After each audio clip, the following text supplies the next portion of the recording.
Hello, I'm Fia and I'm 26 years old.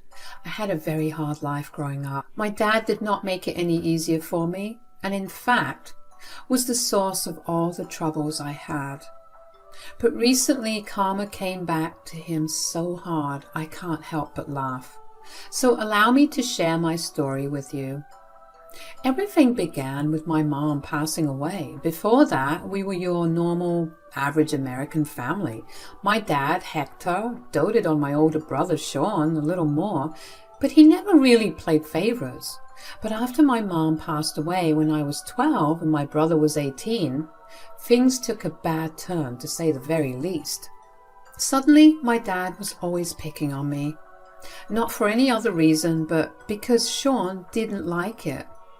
I had to do everything in a manner that would not upset Sean, or I would get grounded.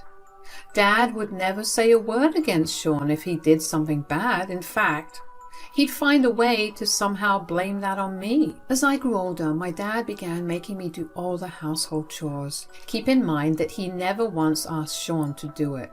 He'd let Sean do whatever he wanted, and God forbid Sean did something himself, because if he did, Dad would get mad at me for making Sean work so hard.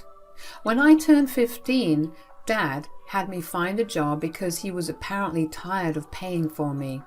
However, of course, he was never tired of paying for any of Sean's things. Hell, he never even asked Sean to get a job, even though he was a grown adult by this point. I kept my mouth shut and found myself a job. However, I could barely keep or use any money that I had left over because Sean would ask me to give it to him. If I said no, Dad would get upset with me and threaten to take all of my money. So, by this point, not only was I studying in school, but I was also juggling work and household chores. I was exhausted, and it was beginning to show in the way that I was constantly falling sick.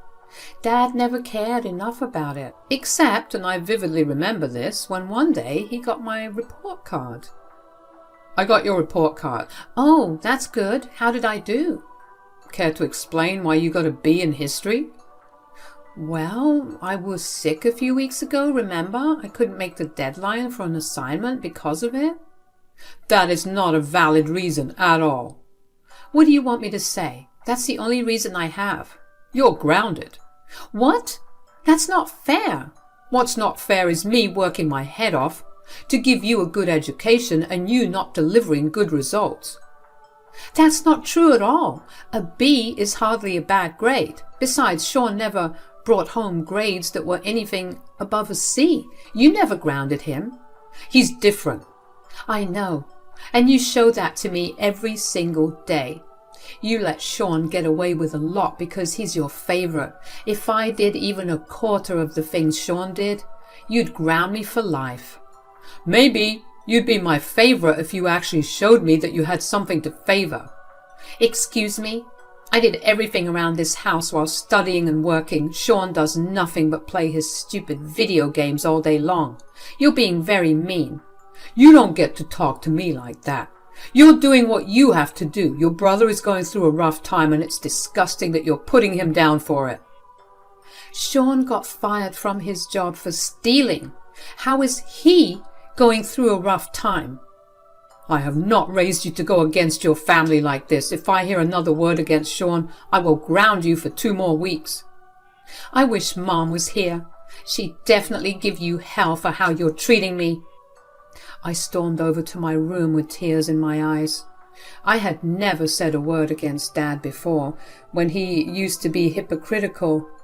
But that day, I just snapped and talked back to him. I mean, what was it going to matter anyway? I was grounded, so I might as well let him know about how I felt. After that, I would just talk back to my dad and Sean. I was beginning to see that ever since I started talking back, they backed off a little. That didn't mean that they stopped yelling at me. Sean realized that if he just complained to my dad instead of talking to me, I'd get punished. So that's what he started doing. I'd have no idea if I did something wrong until Dad came back home from work. He got to a point where I was constantly anxious and tried my best to stay out of Sean's way. But that did not end well. It was a week before my finals when I got kicked out. That day, I informed Dad that I would be spending my day studying at the library. Dad barely bothered, so I went. And when I came back, Dad was very angry. "Where were you?" At the library. I was studying for my finals. I told you this." "No, you didn't." "Right before I left for school, I dropped by your room to tell you that. You were on your phone at that time and you replied with, 'Whatever.' I don't talk like that." "Dad, I'm really tired. Can I please just go to bed?" "No. Do you know what you've done?" "Huh? No." "I had my big interview today." "Oh yeah? How was it?" "I couldn't go because of you." "Because of me? How did you draw that conclusion?" "I asked you to wash my blazer and work pants, and today I found them at the bottom of the laundry pile and they smelled so bad. No amount of deodorant or perfume took away that smell." "Which meant that he couldn't go for his interview." "First of all, I asked you to give me the clothes you wanted to get washed for weeks. You never gave them to me. Secondly, couldn't you have borrowed something from Dad? Dad has a lot of suits and pants and you guys are practically the same size." "We didn't ask for your nonsense solutions right now. This is about you being irresponsible. So what if Sean didn't give you the blazer? Couldn't you have gone into his room and taken it?" "The last time I did that, he got mad at me and then you yelled at me for violating his privacy." "What was I supposed to do, huh?" "You just always have a convenient excuse, don't you? You need to pay up for the job you cost me." "What do you mean? I didn't do anything." "Exactly, you didn't do anything. And you know what? I'm tired of you never doing things right. You're worthless. You've done nothing but make things worse for us." "What?" "I don't want you living with us anymore. I want you out, first thing in the morning." "But I've nowhere to go. I have no money. You can't kick me out." "Well, tough. You should have thought about that before ruining your brother's future." "You can't blame me for his mistakes. You can't keep taking his side forever." "When will you learn that I'm not taking sides? All I'm seeing is you being jealous of your brother, and so you're sabotaging him. And that is not something I'm okay with. I told you before that family comes first, and what you did today showed me that you don't believe that." "If family come first, then you wouldn't be kicking your teenage daughter out of the house for something she did not do." "That is enough. Now go to your room. I don't want to see your face anymore." I couldn't believe what I was hearing. Dad was kicking me out, all because I didn't wash Sean's clothes. I had no money to my name whatsoever. In fact, what little money I had left over from my last pay, Sean took it from me just the previous day. I went up to my room and just sobbed. I felt like crap because I did everything I could to please both of them, and the one time I was in the right, Dad called me worthless and resorted to throwing me out. The thought of being homeless began to make me panic. My mind went to a lot of dark places very fast. I could barely breathe. But I somehow remembered my Aunt Vivian. She was the only person who actually understood me. Vivian is my dad's younger sister, and she lived half an hour away from us, and she was my rock after my mom died. She hated the way that my dad and brother treated me, and so she would help me out in any way she could. She would let me stay over at her place for 1 week a month just to give me a break from the toxic environment of my home. Of course, I would come back home to an absolute mess that I would be required to clean by the end of the day, but that was worth the mental break I got when I went away. I'm so grateful that I managed to remember her in my moment of panic, because if I didn't, I think I would have made some pretty bad decisions at that point. I called her and told her everything that had happened through sobs, and she was appalled at my dad. But she told me that she would take care of me. She told me that I was more than welcome to live with her if I wanted, and I took her up on that offer. I actually slept really well for the first time in a long while because I was happy that I was going to be away from my dad and brother. The next morning, Aunt Vivian showed up at the door while I was packing my things. Dad answered the door. "Vivian, what are you doing here?" "You're throwing Thea out?" "Ugh, What sob story did she tell you? You have no idea how she messed up this time. I think I do. You're throwing her out because she didn't wash Sean's clothes for his interview. Yeah, can you believe it? That girl does nothing all day, and when we ask her to do one thing, she either never does it or she messes it up. I'm tired of it. Sean's also been so upset about it that he's locked himself up in his room. What do you mean, that they don't do anything? That girl is working herself to the bone because of you. I bet that's one of the many lies she's fed you. Look, this is not your place to interfere. No, it is my place. That is my niece. You were not the one who had to calm her down last night, and she never told me about anything. I see it. I see the way that you coddle Sean and barely even look at Fia.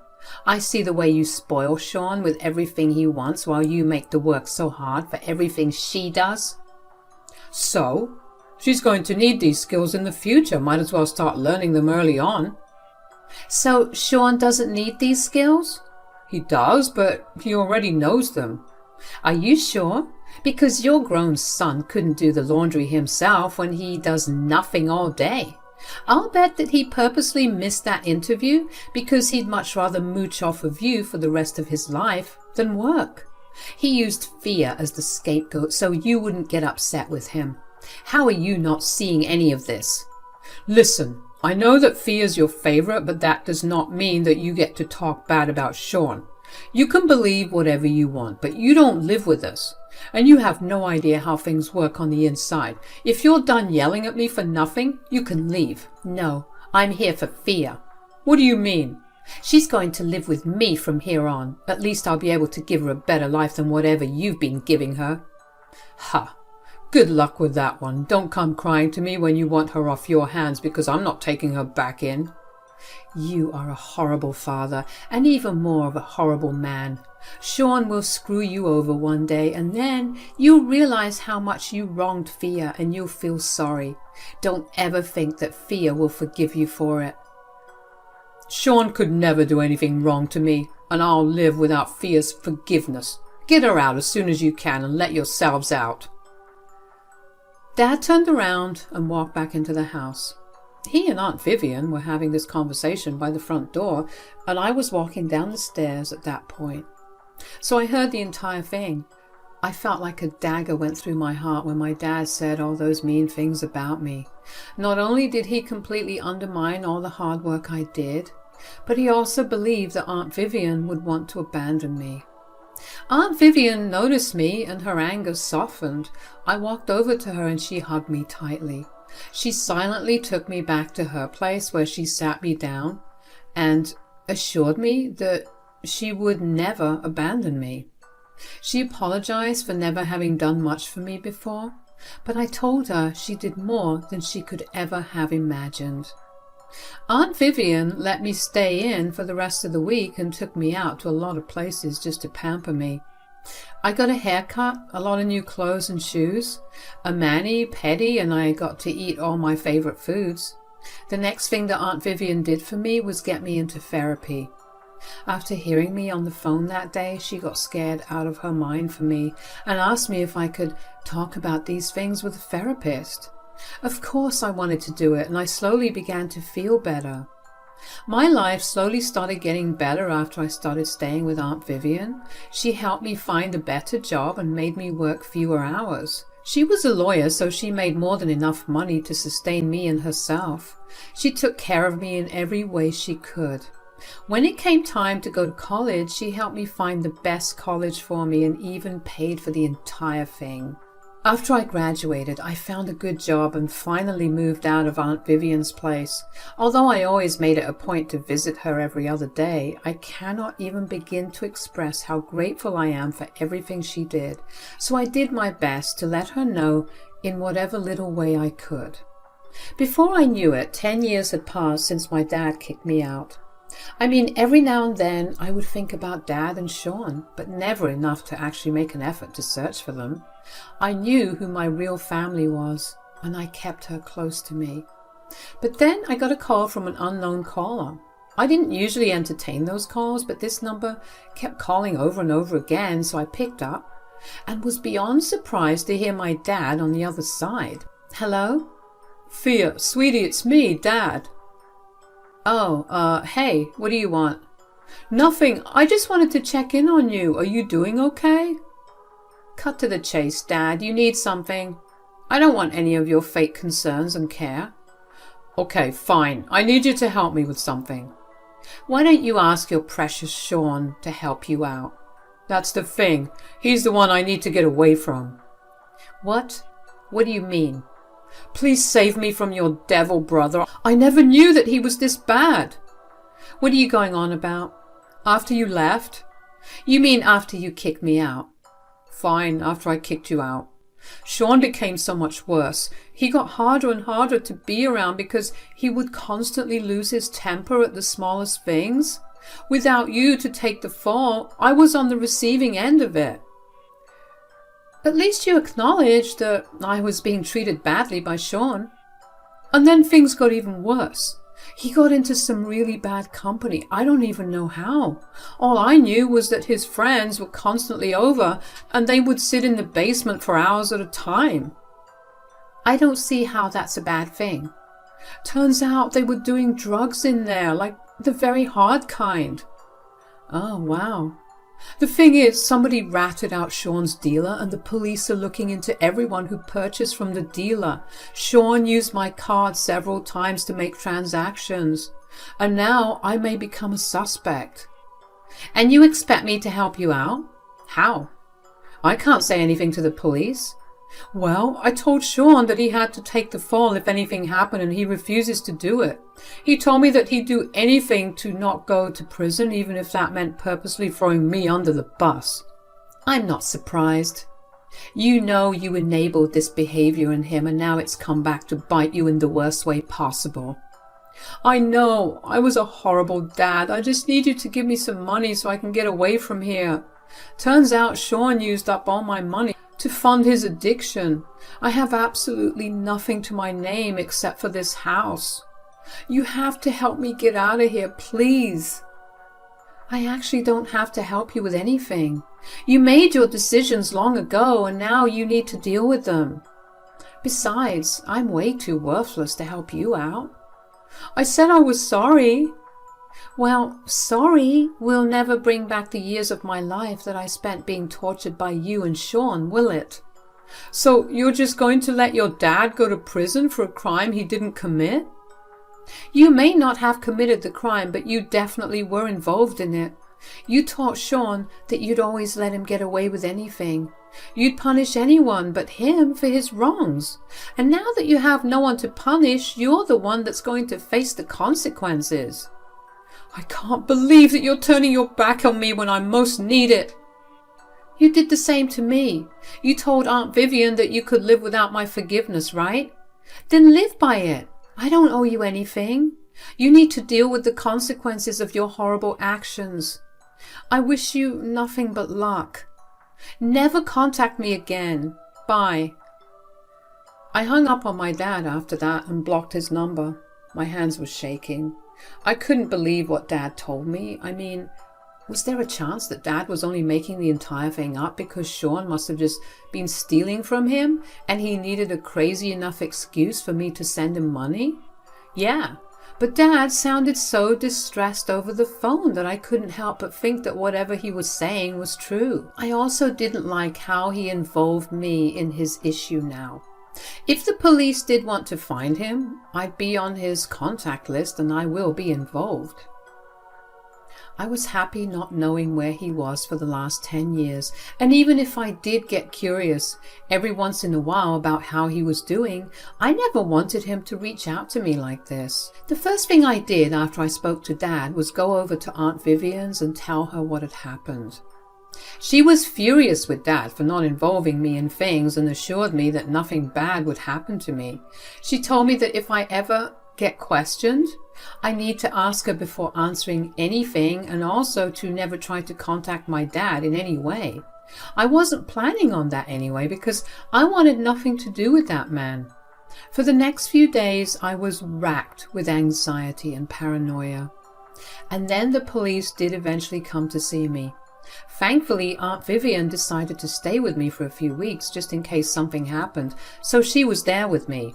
They told me that they had pulled out my dad's call records and that I was the second last person he talked to before he ran away.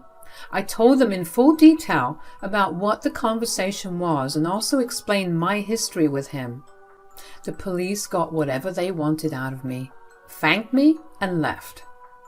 I don't know where my dad secured the money he needed from, but truthfully, I didn't care. I was angry that, yet again, even after 10 years of no contact, Dad still managed to mess up my life. I was just glad that things were finally catching up to him and he was finally being taught a lesson. I don't know what happened to Dad, but I do know that Sean ended up getting arrested. He, too, called me crying, but I ended that conversation way quicker than I did with Dad. They proved themselves to be selfish men all over again, and I was prepared to leave them behind in the past. I'm still reeling from what had happened with Sean and my dad. I expected things to be bad for them, but never this bad. It took a while for me to be able to think of anything. But that, especially because there would be times when I felt guilty for not helping Dad out. But then I'd remind myself that he had no issue throwing his 16-year-old daughter out because she didn't satisfy his son's wants. That was enough to vanish the guilt. I've learned to put everything that happened in the past, especially because now I have the closure I always needed. I'm moving on to better things, and life has been treating me really well. I look forward to whatever else life has to throw my way. Thanks for listening.